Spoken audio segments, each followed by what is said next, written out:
আসসালামু আলাইকুম বন্ধুরা, কেমন আছেন? অদৃশ্য চ্যানেলে আপনাদের স্বাগতম। আজকে যে গল্পটি আপনাদের বলবো সে গল্পটির নাম হচ্ছে ডিমন। প্রথমে কিছু কথা বলে রাখি, আমার গল্পগুলো আপনাদের কেমন লাগে সেটা আমার জন্য জানা অনেক জরুরি। তাই আপনাদের কমেন্টও আমার জন্য তেমনই গুরুত্বপূর্ণ। তো অবশ্যই বন্ধুরা, গল্পটি কেমন লাগলো তা অবশ্যই কমেন্ট করে প্লিজ জানাবেন। এবং আপনাদেরও কোনো গল্প বা কোনো ধরনের কোনো ভৌতিক অভিজ্ঞতা থাকলে তা অবশ্যই আমাকে কমেন্ট করে জানাতে পারেন। আমি সেসব গল্প বলবো আমার এই অডিও চ্যানেলে। তো আর গল্পটি শুরু করা যাক। ইরা ও রাতুল দুজনই চাকুরিজীবী। ইরা একটি ব্যাংকে কর্মরত এবং রাতুল একটি সফটওয়্যার কোম্পানিতে কাজ করেন। বর্তমানে তারা ঢাকায় বড় একটি ফ্ল্যাট ভাড়া নিতে চাচ্ছে। তারা 2 রুমের ছোট্ট একটি ফ্ল্যাটে থাকে। এখন তাই তারা বড় একটি ফ্ল্যাট খুঁজছে, কিন্তু কোথাও তাদের মন মতো কোনো ফ্ল্যাট খুঁজে পাচ্ছে না। একদিন ইরা একটি বাসার সামনে থেকে যাওয়ার সময় একটি সাবলেট খেয়াল করে। দেখে 3 রুমের একটি বিরাট ফ্ল্যাটের কথা সেখানে লেখা, যে ভাড়া দেওয়া হবে। তখন সেখান থেকে বাসার মালিকের নাম্বার সে নোট করে নেয় এবং যোগাযোগ করে জানে যে ফ্ল্যাটটি এখনো পর্যন্ত খালি রয়েছে, ভাড়া হয়নি তখন বাসার মালিক তাকে সে ফ্ল্যাটটি দেখতে আসতে বলে। সেই দিনই বিকেলে ইরা ও রাতুল সে বাড়ির সামনে আসে, যে ফ্ল্যাটটি ভাড়া দেওয়া হবে সেটা দেখার জন্য। এরপর বাসার মালিক তাদেরকে সে ফ্ল্যাটটি দেখায়। ইরা ও রাতুলের তো দুজনেরই খুবই পছন্দ হয় ফ্ল্যাটটি। 3 রুমের বড় বড় রুম, ডাইনিং, রান্নাঘর ও বারান্দা বিশাল। তাদের দুজনের খুবই পছন্দ হয় ফ্ল্যাটটি। রাতুল মনে করে যে ফ্ল্যাটটি যেহেতু বিশাল, তাই এর ভাড়াও হবে হয়তো খুবই বেশি, যা তাদের বাজেটের চেয়ে বেশি হবে। তবুও সে বাসার মালিককে জিজ্ঞেস করে যে ফ্ল্যাটটির ভাড়া কত। তাদের বাসার মালিকের নাম ছিল আমজাদ সাহেব। আমজাদ সাহেব রাতুলকে বাড়ির ভাড়া বলে, যেটা তাদের বাজেটের মধ্যে ছিল। রাতুল তো প্রথমে সন্দেহ করে, কারণ ঢাকা শহরের মতো একটি শহরে এই সুবিশাল ফ্ল্যাটটি এত কম দামে ভাড়া দেওয়া হবে, এটা দেখে সে খুবই সন্দেহ করে। তাই আমজাদ সাহেবকে জিজ্ঞেস করে যে এত কম ভাড়া কেন। আমজাদ সাহেব তখন বলে, আসলে 40 বছর আগে এই ফ্ল্যাটটিতে একটি রহস্যময় মৃত্যু হয়েছিল। একটি লোককে খুন করা হয়েছিল। সেটা খুন নাকি রহস্যময় মৃত্যু সেটা আজও সমাধান হয়নি। এই ফ্ল্যাটে একটি লোক থাকতো, তার নিজের বলতে কেউই ছিল না, কোনো আত্মীয় স্বজনও ছিল না। সে একাই থাকতো এই ফ্ল্যাটে। এবং একদিন এই ফ্ল্যাটে তার রহস্যময়ভাবে খুন হয়। পুলিশ সেটার সমাধান আজও করতে পারেনি, যে সেই লোকটি কিভাবে মারা গেল। শুধু তারা মফিজকে সন্দেহ করে। মফিজ হচ্ছে এই ফ্ল্যাটের কাজের লোক। সে সময় এই ফ্ল্যাটে কাজ করত। যেদিন এই রহস্যময় মৃত্যু হয় সেদিন থেকে মফিজও উধাও হয়ে যায় হঠাৎ করে। তাই পুলিশ তাকেই সন্দেহ করে, যেন সেই মনে হয় খুন করে সেখান থেকে পালিয়েছে। কিন্তু মফিজকে তারা আজও খুঁজে পায়নি। এরপর কেসটি বন্ধ হয়ে যায়। রহস্যময় খুন হওয়ার কারণে সবাই এই ফ্ল্যাটটিকে ভয় পেতে থাকে। এই ফ্ল্যাটে কেউই ভাড়া নিতে চায় না। এরপর আমজাদ সাহেব বলেন যে এরপর থেকে এই ফ্ল্যাটটি বন্ধ রয়েছে এবং বাড়ির বাকি ভাড়াটিরা বলে যে রাতে এই ফ্ল্যাট থেকে কিছু অস্বাভাবিক শব্দ তারা শুনতে পায়। এই ঘটনাটি পাড়ায় রটিয়ে যায়, তাই এই ফ্ল্যাটে কেউই আর ভাড়া আসতে চায় না। এরপর থেকে আমজাদ সাহেব এই ফ্ল্যাটটিকে বন্ধ করে রেখেছেন। যেহেতু এই ফ্ল্যাটে কেউ আর আসতে চায় না, তাই সে আর ভাড়া দেওয়ার আর প্রয়োজন মনে করেনি। সেই থেকে এই ফ্ল্যাট আজও বন্ধ এবং এখন সে এই ফ্ল্যাটটি খুলেছে ইরা ও রাতুলের জন্য। আমজাদ সাহেব বললেন যে সব কিছুই আমি বলে দিলাম, এখন তোমরাই আলাপ আলোচনা করে বিবেচনা করো যে এই ফ্ল্যাটটি তোমরা ভাড়া নিতে চাও না কিনা। এটা বলে আমজাদ সাহেব চলে গেলেন। ইরা ও রাতুল তখন দুজনে বলতে লাগলো এবং ভাবতে লাগলো যে তারা এই ফ্ল্যাটটিকে ভাড়া নিবে নাকি না। ইরা তো না করে দিল, বলল যে যেহেতু এই ফ্ল্যাটে একটি রহস্যময় মৃত্যু হয়েছে, একটা গা ঝমঝমে পরিবেশ, তাই সে এটাকে ভাড়া নিতে চায় না। কিন্তু রাতুল বলল যে গা ঝমঝমে পরিবেশ তখন ছিল, হয়তো তুমি শোনোনি, আমজাদ সাহেব বলেছে যে মৃত্যুটি হয়েছিল 40 বছর আগে, তখন হয়তো সবাই ভয় পেয়েছে, কিন্তু এখন তো এতগুলো বছর পেরিয়ে গেছে, এখন আর কিসের ভয়। এবং এত সুন্দর ফ্ল্যাট তারা কম দামে ভাড়া পাচ্ছে এবং ফ্ল্যাটটিও তাদের পছন্দ হয়েছে, এই সুযোগ তাদের মিস করা যাবে না। তাই সে ইরাকে মানিয়ে নেয় এই ফ্ল্যাটটি ভাড়া নেওয়ার জন্য। আমজাদ সাহেবকে বলে দেয় যেহেতু ফ্ল্যাটটি খালি অবস্থায় পড়ে রয়েছে, তাই তারা পরবর্তী মাসেই এই ফ্ল্যাটটিতে উঠবে। আমজাদ সাহেবও হ্যাঁ বলেন। এরপর পরবর্তী মাসেই ইরা ও রাতুল সব জিনিসপত্র নিয়ে ফ্ল্যাটটিতে উঠে পড়েন। ইরা ও রাতুল মন মতো করে সে ফ্ল্যাটটি সাজান। তবুও এই এত বড় ফ্ল্যাটে শুধু তারা দুইজনে ছিল, তাই তাদের কেমনই গা ঝমঝম পরিবেশই মনে হতো। এরপর বাকি দিন ভালোই কাটতে লাগলো। একদিন ইরার মধ্যরাতে ঘুম ভেঙে গেল। সে উঠে পাশের জগ থেকে পানি ঢেলে খেতেই যাবে, দেখলো যে জগে পানি নেই। সে আবার রান্নাঘরের দিকে রওনা দিল, ভাবলো রান্নাঘর থেকে পানি নিয়ে আসি। এরপর পানি নিয়ে আসার সময় তার কেমনই যেন অস্বস্তিকর বোধ করলো, যেন মনে হচ্ছে কেউ যেন তাদের দিকে তাকিয়ে আছে। অথচ ফ্ল্যাটে তো সে আর রাতুল ছাড়া আর কেউই নেই, রাতুল তো ঘুমিয়ে আছে। যাই হোক, পানি নিয়ে এসে সে পাশে রেখে যেই না আবার শুতে যাবে, তখনই জানালার পাশ থেকে কিছু কটমট আওয়াজ শুনতে পেল, যেন মনে হচ্ছে কেউ কিছু চিবিয়ে খাচ্ছে। এখন যেহেতু মধ্যরাত, তাই ইরা আর জানালার খোলার আর সাহস পেল না। সে ভাবতে থাকলো যে তাদের বাড়ির পাশে তো একটি বড় বিল্ডিং আছে, যেটা হলো গিয়ে অফিস, তাহলে কেই বা এত রাতে পাশে বসে কেউ কিছু খাচ্ছে। তাই সে আর সেটাকে আর পাত্তা না দিয়ে আবার শুতে চলে গেল। পরের দিন ইরা তাদের বেডরুমের জানালা খুললো, দেখলো একটি পচা গন্ধ নাকে আসছে।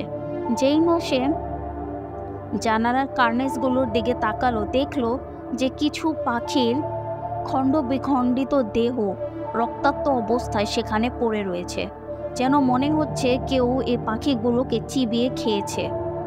হাড়গোড়, পাখপাখালি, মাথা, পা এগুলো সব খণ্ড বিখণ্ডিত অবস্থায় পড়ে আছে এবং একটি পচা গন্ধ আসছে। যাই হোক, সে ইতিমধ্যেই লোক লাগিয়ে দিল কার্নেসগুলোকে পরিষ্কার করতে। পরের রাতে ইরার আবারও ঘুম ভেঙে গেল। সেই মধ্যরাতে আবারও সেই একই কটমট আওয়াজ সে শুনতে পেল। এরপর ইরা রাতুলকে ঘুম থেকে টেনে তুলল এবং সে কটমট আওয়াজ বলল যে সে শুনছে কিনা। রাতুল তখন ঘুমের ঘোরে ছিল, তাই সে বিরক্ত হয়ে বলল, ও কিছু নয়, মনে হয় পাখির আওয়াজ। এটা বলে সে আবার ঘুমিয়ে পড়ল। যাই হোক, ইরা তবুও রাতুলকে আবার ঘুম থেকে কোনো রকমে টেনে তুলল এবং বলল যে এই কটমট আওয়াজটি তো তাদের জানালার পাশ থেকে আসছে, মনে হচ্ছে যেন সেখানে কেউ বসে আছে। রাতুল তখন ঘড়ির দিকে তাকালো, দেখলো রাত 3টে। তখন ইরাকে বলল, এই এত রাতে এই কার্নিসে কে বসে থাকবে? এগুলো তুমি কি বলছো? এখন তাদের এই এক প্রকার কথার মাঝখানে হঠাৎ যেন এক টুকরো কাঁচা মাংস তাদের মাঝখানে এসে পড়ল, তাদের খাটে। ইরা ও রাতুল দুজনে ভয় পেয়ে গেল এবং ভাবতে থাকলো এটা কি? একটি এক টুকরো মাংস রক্তাক্ত অবস্থায় তাদের মধ্যেখানে পড়ে আছে, যেন মনে হচ্ছে কেউ যেন তাদেরকে ইশারা করে সেটা সেখানে ফেলেছে। কিন্তু জানালা তো বন্ধ, তাহলে কোন দিক থেকে সেটা আসলো? এবং হঠাৎই তারা দুজন একটি বীভৎস আওয়াজ শুনতে পেল।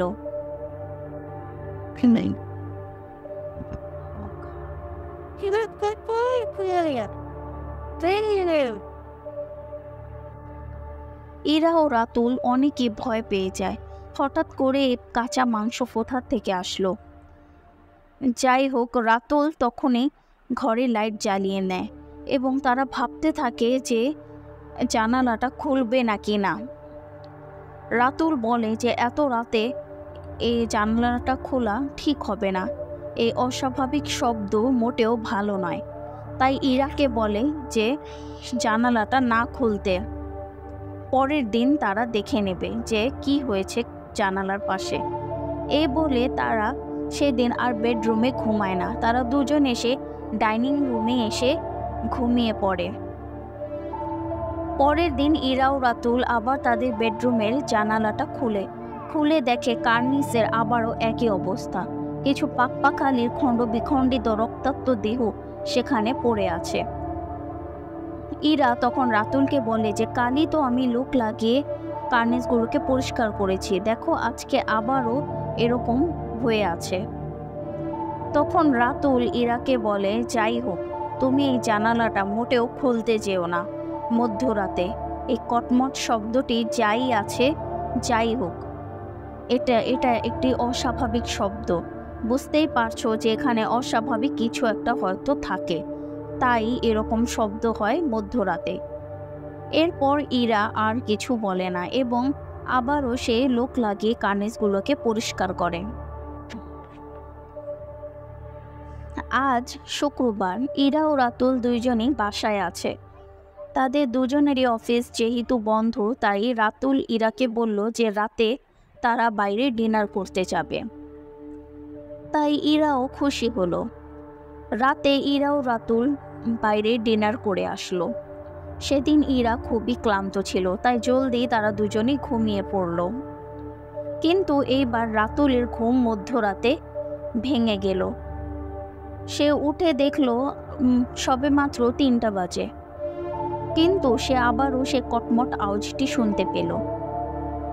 সে ভাবতে লাগলো এখানে এই অস্বাভাবিক শব্দ কেনই বা আসছে। আমজাদ সাহেব তো এই ব্যাপারে তাদেরকে কিছু বলেনি।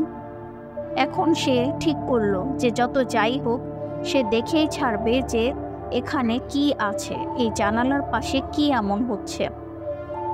তাই সে মনে সাহস নিয়ে জানালাটা এক প্রকার খুলে ফেলল, কিন্তু কার্নিসগুলোতে কিছুই দেখতে পেল না, এমনকি কার্নিস তো পরিষ্কারই আছে। রাতুল এটা জানতো না যে আসলে জানালার কার্নিসগুলোতে না, অস্বাভাবিক শব্দ আসলে তাদের ফ্ল্যাটেই রয়েছে। যাই হোক, এখন রাতুল যেই না জানালা বন্ধ করতে যাবে, তেমনি একটা দমকা হাওয়া যেন তার দিকে তেড়ে আসলো এবং সাথে সাথে মিলিয়ে গেল। রাতুলও 2 পা পিছিয়ে গেল। এরপর টাল সামলিয়ে আবার দাঁড়িয়ে জানালার ধারে এসে আকাশ দেখতে লাগলো। তার মনে হচ্ছে যেন কোনো ঝড় বৃষ্টি হয়তো আসবে, তাই এরকম দমকা হাওয়া ছেড়েছে। কিন্তু দেখলো যে কোথায়, আকাশ তো পরিষ্কারই আছে, কোনো ধরনের কোনো সম্ভাবনাও নেই বৃষ্টির। তাহলে এই দমকা হাওয়া কোথা থেকে আসলো? বেশিক্ষণ আর না দাঁড়িয়ে আবারও জানালা বন্ধ করে সে ইরার পাশে শুয়ে পড়ল। পরের দিন ইরা দেখল যে রাতুল ঘুম থেকে উঠছে না, অথচ তার অফিসের টাইম হয়ে গিয়েছে। এখন যেই না ইরা রাতুলকে ডাকতে গেল, দেখল তার গা যেন জ্বরে পুড়ে যাচ্ছে। সে এতটাই অসুস্থ যে সে হাঁটতে পর্যন্ত পারছে না। ইরা তো খুবই অবাক হয়ে গেল, কারণ রাতের দিকে তো পুরোই সুস্থ ছিল রাতুল। তাহলে এখন তার কি হলো হঠাৎ? সে আর কিছু না ভেবে তৎক্ষণাৎই ডাক্তার ডাকতে গেল। ডাক্তার এসে বলল যে খুবই জ্বর হয়েছে, 2 দিনে কমে যাবে। সে কিছু ওষুধ লিখে দিয়ে গেল। কিন্তু ইরার কেন জানি সবকিছু অস্বাভাবিক লাগছিল। হঠাৎ রাতুলের এরকম অসুস্থ হয়ে পড়া। যত দিন যাচ্ছিল রাতুলও যেন ততই অসুস্থ হয়ে পড়ছিল। এখন তো রাতুল হেঁটে যেতেও পারে না, সে একেবারে বিছানারত হয়ে গেল।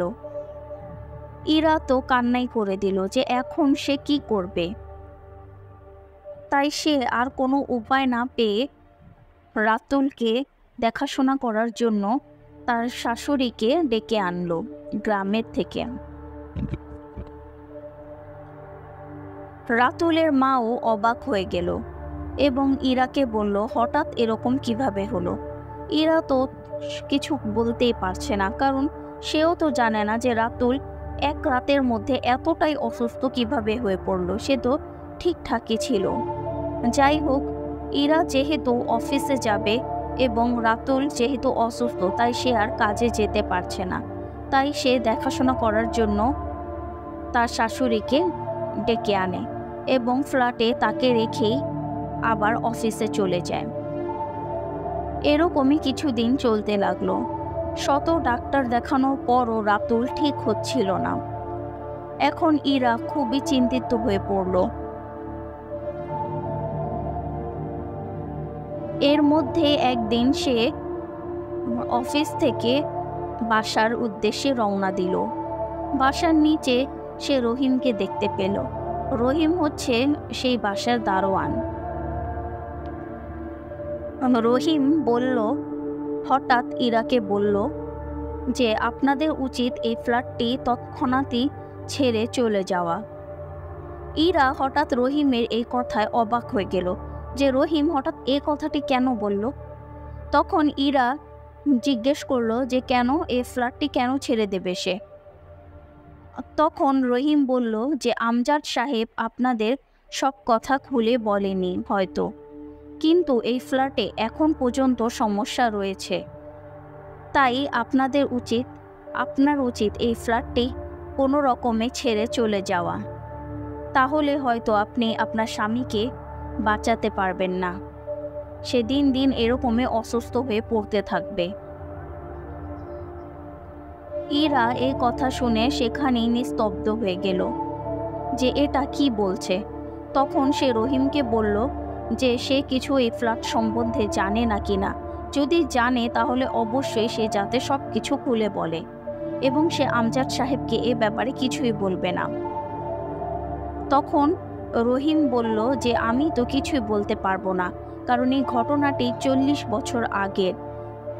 এই ঘটনাটি বলতে পারবে আমার বাবা এবং সে মফিজ। তখন ইরা বলল, মফিজকে সেই কাজের লোকটি? তখন রহিম বলল, হ্যাঁ, মফিজ হচ্ছে সেই কাজের লোক যে 40 বছর আগে সেই রহস্যময় খুনের পরই গায়েব হয়ে গিয়েছিল।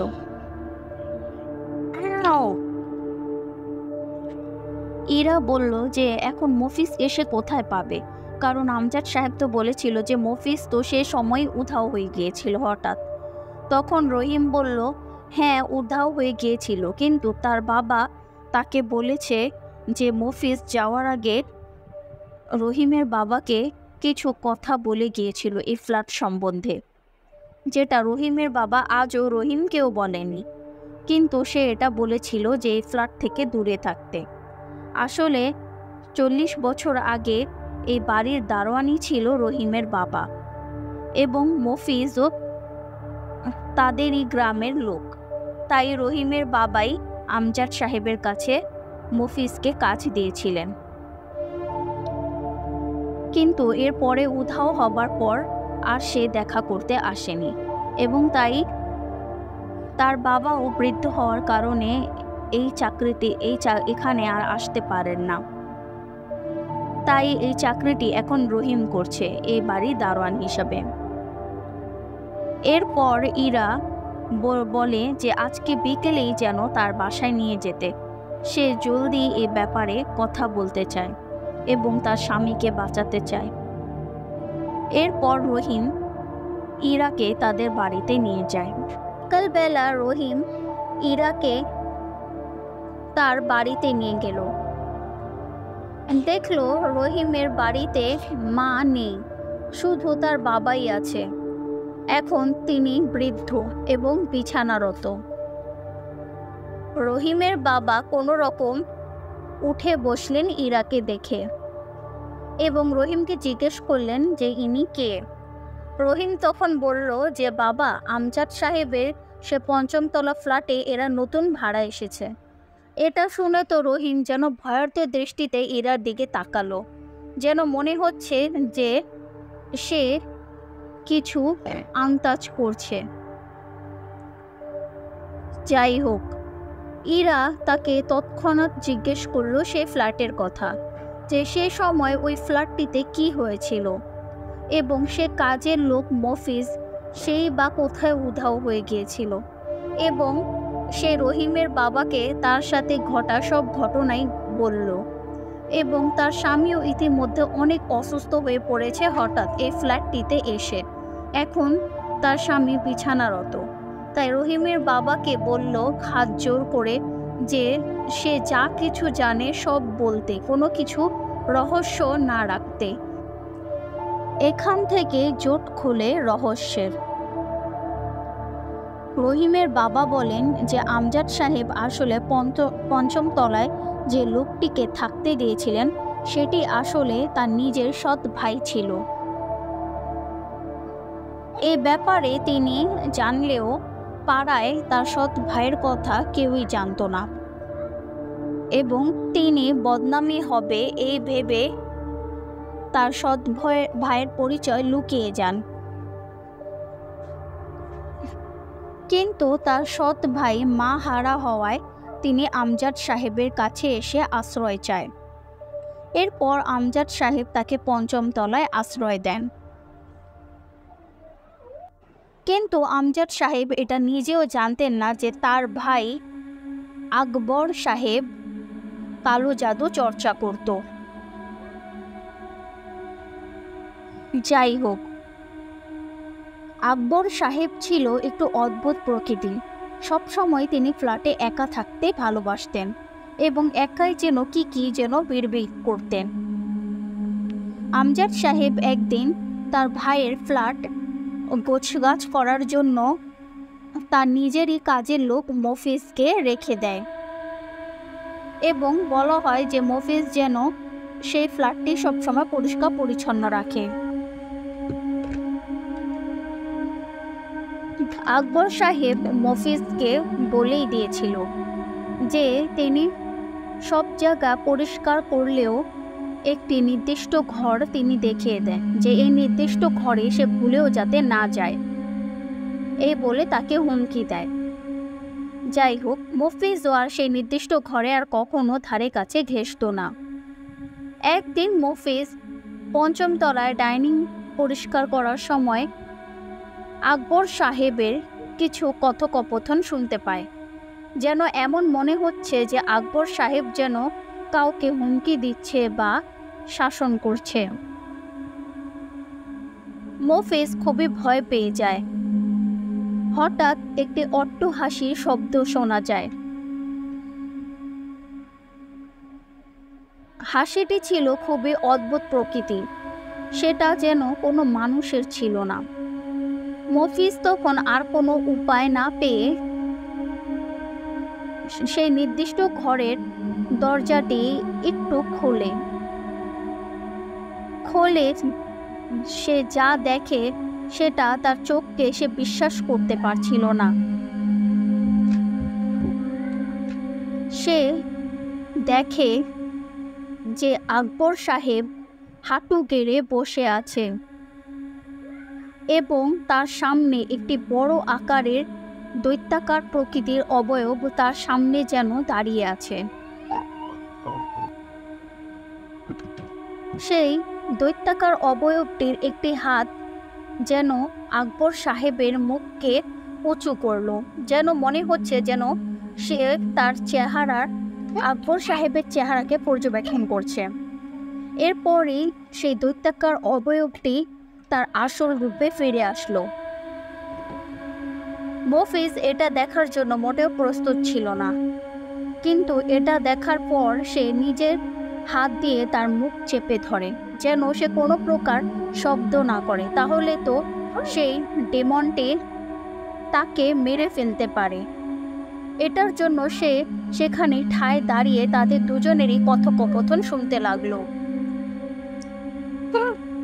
আকবর সাহেবকে সে বলতে শুনল যে আকবর সাহেব বলছে যে আগে সে তার ভাইকে হত্যা করুক, এরপর সে সেই লাল জিনিস এনে দেবে।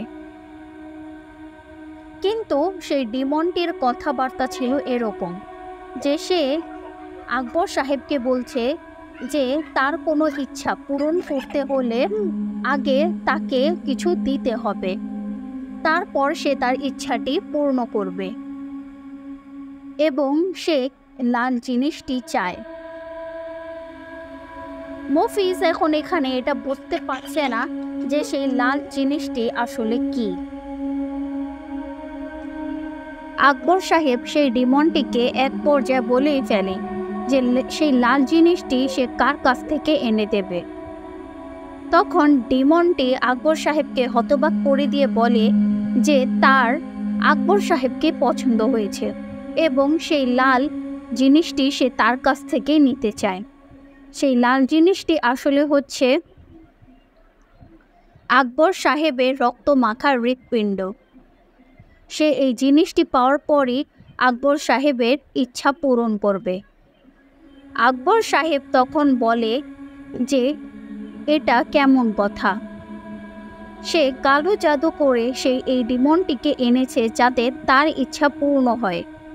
সে আমজাদ সাহেবের ধন সম্পত্তি যেন সে নিজে পায় এবং সে আমজাদ সাহেব তো নিঃসন্তান, তার বউমণি মারা গিয়েছে, তাই সে এখন এই ডিমনটির দ্বারা সেই আমজাদ সাহেবের হৃৎপিণ্ডটি নিতে চেয়েছিল।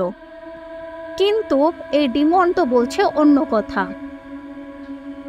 এরপর সে ডিমনকে এক প্রকার হুমকি দিয়ে বসে যে সে এমন মন্ত্র করবে যে সে এই ডিমনকে বিলীন করে দেবে।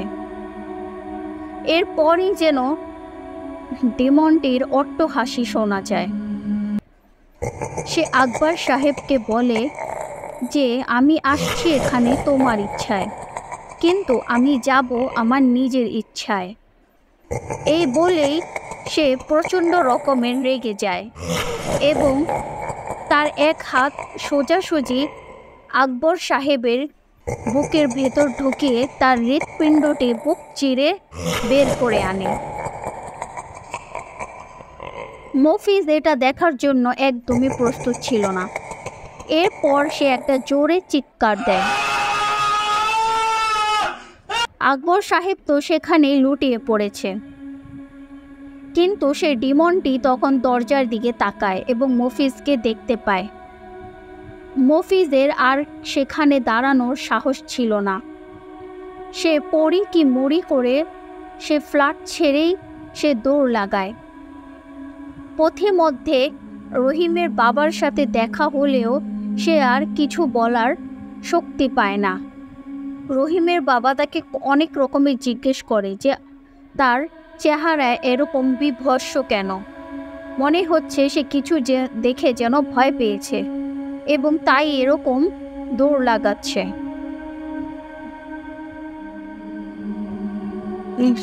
মফিজ কিছুই বলে না, কিন্তু সে এতটুকু শুধু বলে রহিমের বাবাকে যে সে এবং আমজাদ সাহেব যেন কখনো সেই ফ্ল্যাটে না যায় এবং সে আমজাদ সাহেবের এই বাড়ির কাজ ছেড়ে সে চলে যাচ্ছে। কোনো দিন যেন তার খোঁজ করার চেষ্টা না করে এবং সে আর কোনো দিন এই বাড়িতে আর ফিরে আসবে না, ধারে কাছেও ঘেঁষবে না, এই বলে সে দৌড় লাগায়। যাই হোক, আমজাদ সাহেব বাড়ির বাইরে ছিলেন, সে তো এগুলোর কিছুই জানেন না। তিনি বাসায় যখন ঢুকলেন, তিনি দেখলেন যে তার বাসায় অনেক ভিড় জমে আছে এবং বাড়ির বাইরেই তিনি একটি পুলিশের গাড়িও দেখতে পেয়েছিলেন। তিনি অবাক হলেন যে তার বাড়িতে আবার পুলিশের প্রয়োজন হলো কিভাবে। এরপর তিনি দেখলেন সবাই যেন তার দিকেই তাকিয়ে আছে। মহল্লার পাড়া প্রতিবেশীরা এসে ভিড় করে বসে আছে। এরপর একজন লোক তাকে পঞ্চম তলায় যেতে বলল। আমজাদ সাহেব ধীর পায়ে চলে গেলেন পঞ্চম তলায়। সেখানে গিয়ে তিনি দেখলেন যে তার ভাই আকবর এরকম বিভৎস অবস্থায় মাটিতে লুটিয়ে পড়ে আছে, তার বুক চিরে পড়ে আছে এবং বুকে হৃৎপিণ্ড নেই। পুলিশ তো এটার তদন্ত করতে লাগলো, কিন্তু কখনো তারা এটার হদিসই পায়নি যে কিভাবে মারা গেল। কিন্তু তারা আমজাদ সাহেব থেকে জানতে পারে যে একমাত্র মফিজই এই ফ্ল্যাটে আসা যাওয়া করত, কারণ আকবর সাহেবের তো আর কেউ ছিল না এবং মফিজই এই ফ্ল্যাটের কাজ করত, পরিষ্কার পরিচ্ছন্ন রাখত। এবং সেই দিন থেকেই মফিজও উধাও হয়ে যায়। সে যে পালিয়ে গিয়েছে আর কোনো দিন আমজাদ সাহেবের বাড়িতে আর ঘেঁষেনি। এই জন্য পুলিশ মফিজকেই সন্দেহ করে যে হয়তো আকবর সাহেবকে উনি এরকম নির্মমভাবে মেরেছেন। কিন্তু তারা মফিজকেও তন্ন তন্ন করে খোঁজার পরও আর খুঁজে পায় না, যেন সেও উধাও হয়ে গিয়েছে। এরপর এক পর্যায়ে কেসটি ডিসমিস করে দেওয়া হয়। এরপর এক রাতে আমজাদ সাহেব বসেছিলেন তার বারান্দার। আকবরকে সে অনেকই মনে করছিলেন যে হঠাৎ কি থেকে কি হয়ে গেল, সবকিছু তো ঠিকঠাকই ছিল। সেদিন রাতে রহিমের বাবা তার সাথে দেখা করতে আসে। এরপর আমজাদ সাহেবও আসল ঘটনা জানতে পারেন যে তার ভাই আসলে তার নাকের নিচ থেকে কি কি করছিল। আমজাদ সাহেব রহিমের বাবার কাছ থেকে জানতে চান যে সে এগুলো কীভাবে জানলো। এরপর রহিমের বাবা তাকে সবই বলেন যে সেই দিন মফিজ পালানোর সময় সে তাকে ধাওয়া করে এবং তার মুখ থেকে সব কিছু শোনে, এবং শোনার পরপরই সে ভয় না পেয়ে সে পঞ্চম তলায় চলে যায়। কিন্তু সেখানে গিয়ে সে কিছুই দেখতে পায় না, সে ডিমনটিকেও দেখতে পায় না, শুধু দেখে যে আকবর সাহেবের লাশ মাটিতে লুটিয়ে পড়ে আছে এবং পাশেই তার কালো জাদু চর্চা করার সব জিনিসপত্র পড়ে আছে। এর পরপরই তিনি পুলিশকে খবর দেন। আমজাদ সাহেব রহিমের বাবাকে এসব কথা বাইরে রটিয়ে বলতে মানা করেন যে এভাবে বাড়ির বদনাম হয়ে গিয়েছে, যে একটি রহস্যময় মৃত্যু হয়েছে, তাই সেই ফ্ল্যাটে কেউই আর উঠতে চায় না। এবং এর পরপরই সে ফ্ল্যাট থেকে সব ধরনের অস্বাভাবিক আওয়াজ শোনা যেত। ভয়ে যেন মানুষ আরও সেই ফ্ল্যাটে আসতে চেত না। এরপর থেকে আমজাদ সাহেব সেই ফ্ল্যাটটিকে খালি করে রেখেছিলেন এবং তিনি রহিমের বাবাকেও বলে দেন যে এই সব ঘটনা যে তাকে আর কেউ যদি জিজ্ঞেস করে সে যেন না বলে, কারণ একমাত্র তিনিই তার বিশ্বস্ত লোক। কিন্তু মফিজকে আর কোথাও পাওয়া যায়নি। সেদিন মফিজ রহিমের বাবাকে সব কিছু বলে যে পালিয়েছে, আর তার খোঁজও পাওয়া যায়নি যে মফিজ কোথায় চলে গেল। যাই হোক, ইরা ভয়ার্ত দৃষ্টিতে রহিমের বাবার দিকে তাকিয়ে আছে যে এটা সে কি শুনল। রহিমের বাবা তখন বলল যে এই দুনিয়ায় কারো পক্ষে সাধ্য নেই সেই শক্তির সামনে লড়াই করার। তাই ইরা যেন আর কিছু না করে সে ফ্ল্যাটটিকে যেন সে ছেড়ে দেয়।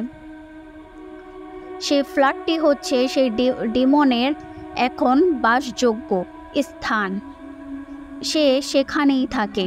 হয়তো ইরাকে বা রাতুলকে কখনো সে দেখা দেয়নি, কিন্তু রাতুল যেহেতু এখন এত অসুস্থ অবস্থায় সে পড়ে আছে, হয়তো বা এই ডিমনটির অন্য কোনো উদ্দেশ্যও থাকতে পারে। হয়তো রাতুলের প্রাণও যেতে পারে এতে, বা ইরারও প্রাণ যেতে পারে। তাই ইরা যাতে আর কোনো রকমে দেরি না করে সে ফ্ল্যাটটিকে যেন সে সেই মুহূর্তেই ছেড়ে দেয়। ইরা তখন বলল যে আমজাদ সাহেব তো তাকে কিছুই বলেনি এই ব্যাপারে, সে কেন তাদের জীবন এরকম বিপন্ন অবস্থায় ফেলল।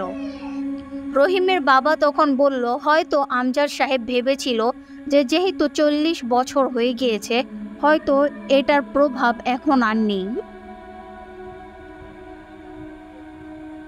এরপর ইরা আর এক মুহূর্ত দেরি না করে সেখান থেকে চলে যায় এবং যেই আমজাদ সাহেবের বাড়ির দিকে উঠে। আমজাদ সাহেব ইরাকে এরকম অবস্থায় দেখে চমক খেয়ে যায় এবং বলে যে সে এরকম অবস্থায় কেন এসেছে, হাঁপিয়ে উঠেছে। ইরা তখন আমজাদ সাহেবের কাছে সব সত্যি কথা বলে এবং এটাও বলে যে সে আগামীকালই তার এই ফ্ল্যাট ছেড়ে দেবে এবং সে আর কখনো যাতে এই ফ্ল্যাটটিকে কারো কাছে ভাড়া না দেয়, তাহলে সে তারই জীবন বিপন্ন হবে। কারণ সে অপশক্তির সামনে লড়াই করার সাহস কারও নেই, সে ডিমনটি তো ভয়ঙ্কর। যাই হোক, এর পরের দিনই ইরা সে ফ্ল্যাটটিকে ছেড়ে দেয়। 5 বছর পর ইরা বারান্দায় বসে আছে, একটি খবরের কাগজ নিয়ে সে কিছু একটা দেখে ভাবছে। হঠাৎ রাতুল এসে পিছন থেকে জড়িয়ে ধরল। ইরাও মৃদু হাসল। এরপর রাতুল বলল ইরাকে যে ছাদে মা বাবা সবাই অপেক্ষা করছে তার জন্য, তাকে সে নিতে এসেছে। ইরাও রাতুলের হাত ধরে ছাদে চলে গেল। রাতুল এখন পুরোপুরি সুস্থ হয়ে গিয়েছে।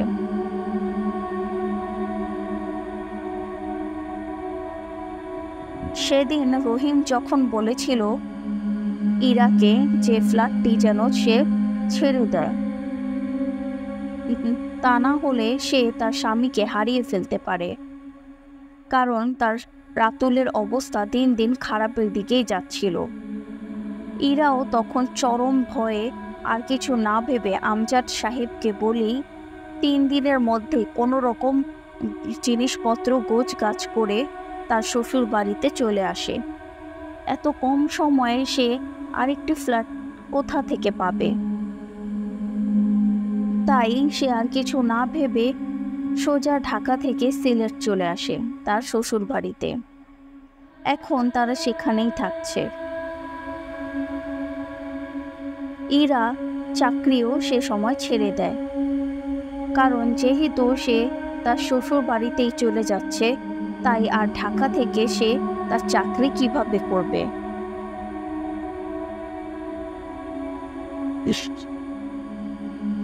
সিলেটে যাওয়ার পর এরপরই রাতুল ধীরে ধীরে সুস্থ হতে থাকে। সুস্থ হওয়ার পর রাতুল ইরাকে বলেছিল যে সে একদিন রাতে সেই কটমট আওয়াজ পেয়েছিল, যেন কেউ কিছু খাচ্ছে। এরপর সে জানালাটি খুলেছিল। জানালাটি খোলার পরই একটা দমকা হাওয়া যেন তার মধ্যে মিলিয়ে গেল। এরপরই যেন সে অসুস্থ বোধ করতে লাগলো। এরপরই সে আর কিছু না ভেবে জানালাটি বন্ধ করে শুয়ে পড়ল। এরপর রাতুলের আর কিছুই মনে নেই, কারণ তারপর থেকে তো সে অসুস্থই হয়ে গিয়েছিল, কোনো জ্ঞানই ছিল না তার। এরাও বুঝতে পারে যে সেই ডেমনটি প্রভাব বিস্তারই করেছিল রাতুলকে। যাই হোক, এখন ইরা ও রাতুল ভালোই আছে। তাদের সংসার জীবনও খুব ভালোভাবেই কাটছে। ইরা এখনও সেই ফ্ল্যাটের কথা মনে পড়ে, আমজাদ সাহেবের কথা মনে পড়ে, না জানে লোকটা কি করছে। কিন্তু এখন যখন ইরা সে খবরের কাগজটি পড়ছিল, তখনই সে চিন্তিত হয়ে পড়ে। খবরের কাগজে একটি পাতায় একটি নিউজ ছাপানো হয়েছে। সেই নিউজে দেখা যায় যে একটি বাড়িতে খুন হয়েছে। ৫ম তলা থেকে সেই বাড়ির মালিকের রহস্যময়ভাবে খুন করা হয়েছে। লোকটির হৃৎপিণ্ড ছিল না, এবং সেই বাড়িটি আর কারোরই না, আমজাদ সাহেবের ছিল। এবং যেহেতু আমজাদ সাহেবের আর কোনো সন্তানও ছিল না, তাই পুরো বাড়িটি এখন সেটা সরকার পরিত্যক্ত করে দিয়েছে। এবং সেই ফ্ল্যাটের বাকি সব ভাড়াটিয়ারাও সেখান থেকে চলে গিয়েছে ভয়ে। সে বাড়িটি এখন পরিত্যক্ত ঘোষণা করা হয়েছে। এই নিউজটি দেখেই ইরা এতক্ষণ ভাবছিল।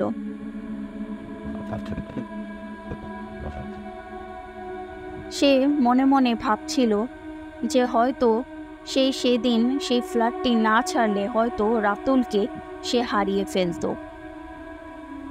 এবং হয়তো বা সে নিজেও বেঁচে থাকতে পারত না।